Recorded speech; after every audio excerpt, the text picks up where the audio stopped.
Hello friends, your money दोस्त YouTube channel में आप सभी का दिल से स्वागत है। आज के इस वीडियो में हम बात करने वाले हैं LIC युवा टर्म इंश्योरेंस पॉलिसी के बारे में। ये पॉलिसी जो है हाल ही में LIC ने लॉन्च किया है और ये एक प्योर टर्म इंश्योरेंस प्लान है। वीडियो को शुरू करने से पहले मैं कुछ पॉइंट्स यहाँ पे रेस करना चाहूँगा। अगर आपको पता नहीं है तो आपको ये जरूर ध्यान से सुनना चाहिए। देखिए, LIC के पास ऑलरेडी टर्म इंश्योरेंस पॉलिसीज़ है, LIC टेक टर्म प्लान है, LIC जीवन अमर है। तो इन प्लान के होते हुए भी LIC ने दो और टर्म इंश्योरेंस पॉलिसीज़ को लॉन्च किया है। ये एक आपका डिजिटर्म प्लान है और ये जो युवा टर्म प्लान है। क्यों लॉन्च किया है, ये सारी डिटेल्स पे हम इस वीडियो में डिटेल में डिस्कस करने वाला है। तो चलिए फिर बिना कोई देरी के इस वीडियो को शुरू करते हैं। तो सबसे पहले हम देखते हैं कि इस पॉलिसी का जो कुछ की फीचर्स में तो ये वही है कि ये टर्म इंश्योरेंस प्लान है।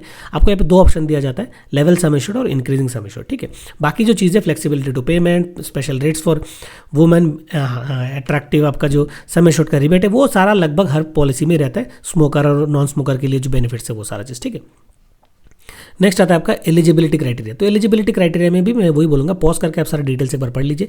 मेन चीज़ ये है, ये एक युवा टर्म इंश्योरेंस प्लान है।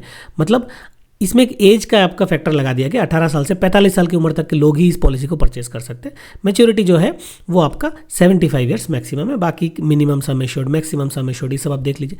मेरे हिसाब से टर्म इंश्योरेंस पॉलिसी का जो मैक्सिमम सम एश्योर्ड है वो होना नहीं चाहिए। अपने अपने जो कैपेसिटी उसके हिसाब से वो मैक्सिमम सम एश्योर्ड जाना चाहिए। मगर LIC के पॉलिसीज़ में मैं आपको वही बोल रहा हूँ, बहुत टाइप के डिटेल्स यहाँ पे दिया जाए, बहुत डिटेल्स दिया, ज़्यादा डिटेल्स प्रोवाइड की जाती है, जिससे पॉलिसी का जो पर्पस है मेरे हिसाब से, वो मेरा पर्सनल ओपिनियन है, वो थोड़ा सा कहीं ना कहीं भटक जाता है। आप पॉज करके इन डिटेल्स को पढ़ सकते हैं। नेक्स्ट जो बेनिफिट्स, तो बेनिफिट्स में दो ही चीज़ आती है, डेथ बेनिफिट और मैच्योरिटी बेनिफिट। टर्म इंश्योरेंस है तो मैच्योरिटी बेनिफिट तो मिलेगा नहीं इसमें। डेथ बेनिफिट में क्या है, यहाँ पे LIC ने दो ऑप्शन डाल दिए हैं, आपका लेवल सम एश्योर्ड और इंक्रीजिंग सम एश्योर्ड। अब लेवल सम एश्योर्ड क्या है? लेवल सम एश्योर्ड है कि मान लीजिए आपको 1 करोड़ का इंश्योरेंस पॉलिसी परचेस करना है, तो आपने सीधा 1 करोड़ का इंश्योरेंस पॉलिसी परचेस कर लिया 20 साल के लिए, जितने 20 साल के लिए। इंक्रीजिंग सम एश्योर्ड में ये बोला जा रहा है कि आपने 1 करोड़ का तो परचेस कर लिया, मगर छठे ईयर से 15वें साल तक, 6 to 15th ईयर तक आपका जो सम एश्योर्ड है वो 10% करके इंक्रीज होगा और वो जाके 1 करोड़ का जो सम एश्योर्ड है वो 2 करोड़ बन जाएगा। मगर इसमें कोई मैजिक नहीं है। क्यों? क्योंकि दोनों का ही जो प्रीमियम है वो अलग अलग है। फ़ायदा है या नहीं फ़ायदा है वो डेफिनेटली अलग वीडियो बना सकते हैं, मगर इन दोनों का प्रीमियम अलग अलग है। आप अगर सोचते हो कि सेम प्रीमियम देके इंक्रीजिंग सम एश्योर्ड मिलेगा तो वो ठीक नहीं, मतलब वो सही नहीं है।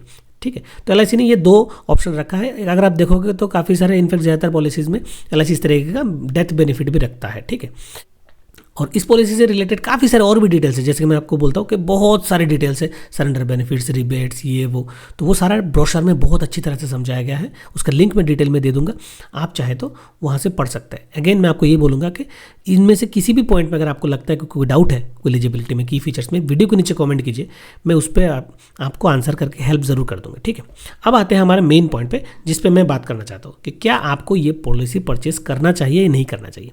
देखिए, सबसे पहले तो बात है ये, जैसा कि मैंने बोला, LIC के पास ऑलरेडी टर्म इंश्योरेंस पॉलिसीज़ है, टेक टर्म प्लान ऑलरेडी है जो ऑनलाइन है, जीवन अमर ऑलरेडी है जो ऑफलाइन प्लान है। उसके तहत उन्होंने एक और पॉलिसी लॉन्च किया है। तो क्यों लॉन्च किया होगा? तो मुझे जो लगता है कि ये LIC का जो नया प्लान है वो सिर्फ और सिर्फ एजेंट को ड्राइव करने के लिए लॉन्च किया गया है। देखिए, हर साल LIC जो है इस टाइमों में नए नए पॉलिसी लॉन्च करता है, तो लॉन्च करने के पीछे का रीज़न वही होता है, ठीक है, कि नया कस्टमर्स को एक्वायर किया जाए।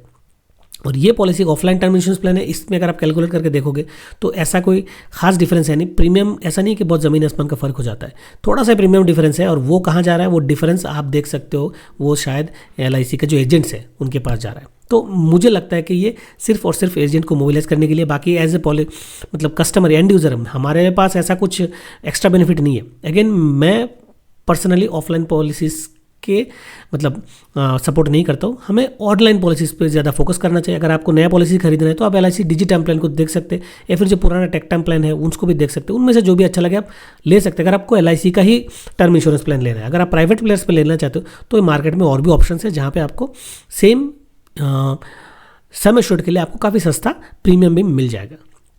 ठीक है, दूसरा है कॉम्प्लेक्सिटी ऑफ अंडरस्टैंडिंग। अगर आप ब्रोशर देखोगे ना तो इसमें इतने सारे डिटेल्स लिखे हुए हैं और आप उसमें उलझ के रह जाओगे कि इसमें क्या है, वो क्या है, एलिजिबिलिटी क्या है, वो है। तो मुझे वही लगता है कि LIC के जो पॉलिसीज उसमें काफ़ी ज़्यादा डिटेल्स दिए जाते हैं, प्रीमियम पेमेंट के ऑप्शंस ये है, ये वो है, एलिजिबिलिटी वो है, तो काफ़ी ज़्यादा कॉम्प्लेक्स करके बताया जाता है। हालांकि टर्म इंश्योरेंस बहुत ही सिंपल होता है, सिर्फ प्रीमियम पे करो और लाइफ का प्रोटेक्शन परचेस करो, इतना ही सिंपल होता है।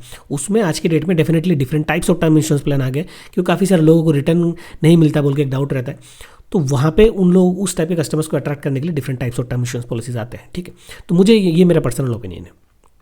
नेक्स्ट जो टॉपिक मैंने ऑब्जर्व किया है वो है कि लिमिटेड फ्लेक्सिबिलिटी पोस्ट परचेस। अब अगर आप ऑफलाइन मतलब पॉलिसी परचेस करते हो तो यहाँ पे आपका एक डिपेंडेंसी बनता है आपके एजेंट के ऊपर। आप मान लीजिए 1-2 साल बाद सिटी चेंज करते हो या फिर आपको और उससे चलते आपके एड्रेस को अपडेट करना है, या फिर आप चाहते हो कि थोड़ा सा कुछ और डिटेल्स अपडेट कर, आपका जो टर्म है उसको आपको इंक्रीज़ करना है, तो वगैरह वगैरह ये सारे जो डिटेल्स है यहाँ पे आपको कम्युनिकेशन करना पड़ेगा एजेंट के साथ, उसके थ्रू अपडेट करना पड़ेगा, जो आज की डेट में उतना फ्लेक्सिबल है नहीं।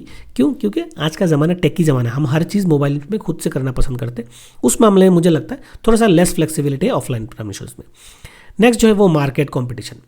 अगर आप LIC के बाहर जाते हो, अगर LIC के बाहर जाके कंपेयर करते हो टर्म इंश्योरेंस पॉलिसीज़ को, तो आपको पता चलेगा कि जिस लाइफ कवर के लिए आप LIC से term insurance plan policy purchase करते हो और जितना प्रीमियम आपको देना पड़ता है, शायद उससे आधे या उससे कम प्रीमियम में आपको उससे ज़्यादा लाइफ कवरेज मिलता है। तो ये आज के डेट में बिल्कुल ट्रांसपेरेंट है, यहाँ पे कुछ भी छुपाने वाली बात नहीं है। तो उस कंपटीशन के तहत अगर एक नया पॉलिसी LIC लॉन्च करता है और वही पुराने टाइप के फीचर्स और बेनिफिट देखे, तो मुझे लगता है ये इतना ज़्यादा अट्रैक्टिव नहीं है। और लास्ट पॉइंट जो है वो टेक्नोलॉजी एज।